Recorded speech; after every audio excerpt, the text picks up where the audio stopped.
Camera set. Set. It's always a God moment when you get a project greenlit. Mark. Beasley. When I read the script, I was hooked. I was blown away. And action. The theme of the list is God's sovereignty over our lives as opposed to our list of achievements. Hey, Jack. Let me see your list. Oh, living the American dream. You don't see God anywhere on this list, but you done good. Oh, hold on. In God we trust. This guy, Jack, he blocks any and every opportunity to accept God in his life. He started off in the foster system and ran away from it. He grows up on the streets and he has a pretty hard life as a young man. Nobody loves you, all right? You're white trash. So he decides to develop this list of goals, and he believes through this list of goals he will find fulfillment, and he's driven by success and achievement, and he's driven by the American dream. What is this? Start a family. Can't you read, counselor? It's kind of a story of coming from a real dark place and being lifted up to a beautiful place.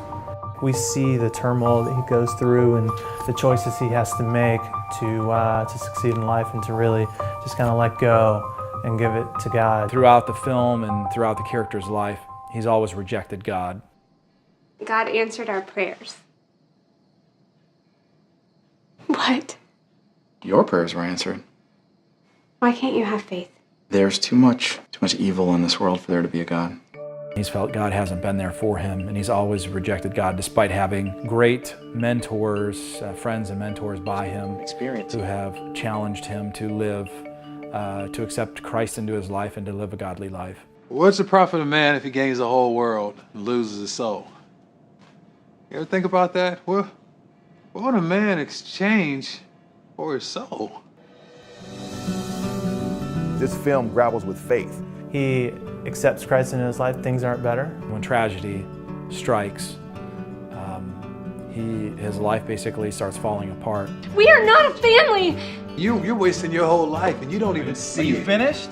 One of the biggest tragedies is, you turn to God when you have a tragedy with your child. Help us! That's probably the biggest test we can get. It's watching really strong people having to deal with grief and how it breaks everybody down and how you try to fight back from it. Bad things happen sometimes and it beats you down, but there is hope. If you keep that faith, if you keep pressing towards that faith, it's going to take care of it. God's not going to come when you want him to.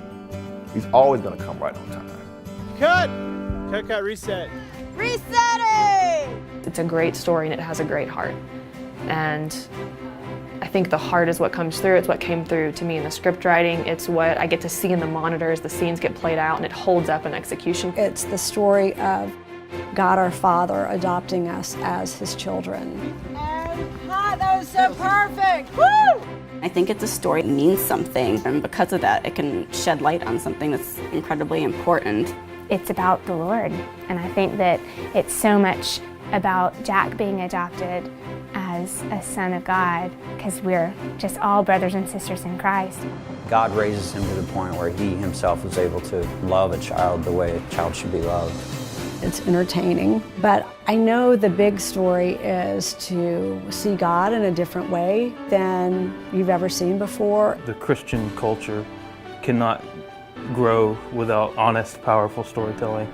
That's what God left for us. That's how he spreads his messages, uses us to tell stories, our testimonies, or that's all storytelling through film, through art, through anything. And that's how the gospel is spread. My prayer would be that this movie would be appealing to people who are outside of that circle. It is a beautiful picture of loss and gain and what the Lord gives, he takes away, and just how he orchestrates things. I just think it's a beautiful picture. My prayer for this film is that God will take this film and use this film in people's lives. It's just a real honest film that I think a lot of people are going to like.